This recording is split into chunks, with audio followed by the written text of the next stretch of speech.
क्या आपके सूजी का हलवा इतना मज़ेदार शक्ल का बनता है? कहीं ऐसा तो नहीं कि आपके सूजी का हलवा उम, रबड़ की तरह बनता है, अगर वो आप हाथ में लेते हैं तो सूजी बिखर-बिखर के जाती है? अगर आपको भी ऐसा ही क्रीमी सा और बहुत ही मज़ेदार किस्म का सूजी का हलवा बनाना है, तो आपने करना ज़्यादा नहीं है। सिर्फ़ ये करना है कि मेरे चैनल को सब्सक्राइब करना है, बेल आइकन को प्रेस करना है, ताकि आइंदा आने वाली हर वीडियो का नोटिफ़िकेशन आपको फ़ौरी मिल सके। तो मेरे साथ बनाइए इतना मज़ेदार, इतना क्रीमी सा टेक्सचर का सूजी का दूध वाला हलवा। मैं पहले भी अपने चैनल पर सूजी के हलवे की रेसिपी शेयर कर चुकी हूँ। आपने देखना हो तो मैं लिंक डिस्क्रिप्शन बॉक्स में दे दूँगी, आप वहाँ जाके देख सकते हैं। और आज मैं बना रही हूँ दूध वाला हलवा, दूध का यूज़ करूँगी, तो बहुत ही क्रीमी बना है ये। करना आपने ये है कि इसको ध्यान से वीडियो को देखना है, और ताकि कोई भी इसकी क्वांटिटी आपसे मिस ना हो जाए, इसमें क्वांटिटी का बहुत ध्यान रखना होता है।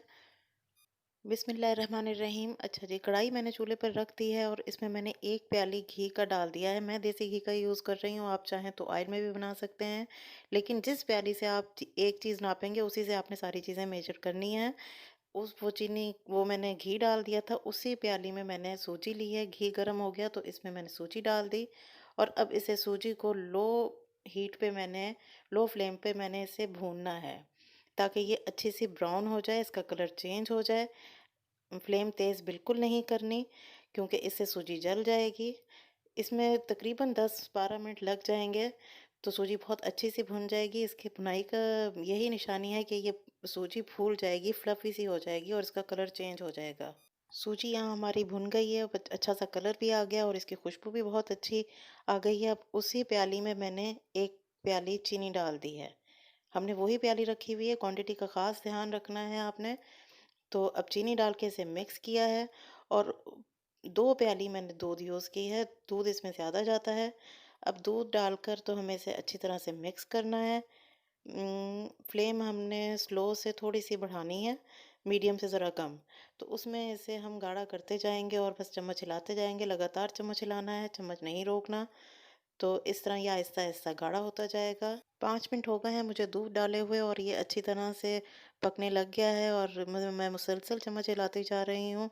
तो इसका गाढ़ापन इसमें शुरू हो गया है, और इसका टेक्सचर भी यम्मी सा आता जा रहा है दूध की वजह से। तो देखें जी, माशाल्लाह अल्हम्दुलिल्लाह कितना मज़ेदार सा हलवा हमारा तैयार हो गया है, और साइडों पर घी भी इसका आ गया है। तो ये इसकी तैयारी की निशानी है। तो ये बहुत अच्छा है। बस ये देखें, जब इतनी अच्छी शक्ल का हलवा बनाने वाले को इतना मज़ा आ रहा है, तो सोचिए ज़रा खाने वाले को कितना मज़ा आएगा। तो माशाल्लाह बहुत अच्छा बना है ये। इसका कलर भी बहुत अच्छा आया है। तो सारा घी निकल आया है साइड से। अब ऊपर से मैंने थोड़ा-सा ग्री काट के रखी हुई थी खोपरा, वो डाल दिया है, और खुशबू के लिए थोड़ा-सा केवड़ा एसेंस डाल दिया है। ये ऑप्शनल है, अगर आपके पास नहीं है तो आप ना डालें। और 2 मिनट के लिए, सिर्फ़ 2 मिनट के लिए मैंने इसे ढक कर रख दिया दम पर। 2 मिनट बाद मैंने ढक्कन हटाया है, तो अब हमारा माशाल्लाह से हलवा बिल्कुल तैयार हो गया है, सूजी का दूध वाला हलवा। इसका जायका पानी वाले हलवे से बिल्कुल डिफरेंट होता है, आप ट्राई ज़रूर कीजिएगा। और अब इसे हम डिश आउट करेंगे। देखें माशाल्लाह जी, अल्हम्दुलिल्लाह हमारा सूजी का हलवा दूध वाला तैयार हो गया है। आप मेहमानों के आगे भी इसे सर्व कर सकते हैं, सुबह नाश्ते में भी बना सकते हैं, सर्दियों में भी इसे इंजॉय किया जाता है बहुत ज़्यादा। तो अब इसे गार्निश करेंगे। ऊपर से मैंने चांदी के वर्क लगा दिए हैं, थोड़ा सा बादाम मेरे पास थे, वो मैंने काट के डाल दिए हैं, और थोड़ा सा मैं खोपरा था मेरे पास, वो मैं कद्दूकस करके ऊपर से डाल रही हूँ। तो ये देखें जी, प्रेज़ेंटेशन बहुत अच्छी ज़रूरी होती है, फिर इसे खिलाने वाले को बहुत मज़ा आता है, और खाने वाले को भी बहुत मज़ा आता है। तो चलिए जी, आप इसे बनाइए और बना के मुझे फ़ीडबैक ज़रूर दीजिएगा। फिर मिलूँगी किसी और नई रेसिपी के साथ, तब तक के लिए अपना और अपनी फ़ैमिली का ख़्याल रखें। खुश रहें, खुशियाँ बाँटें। अल्लाह हाफ़िज़।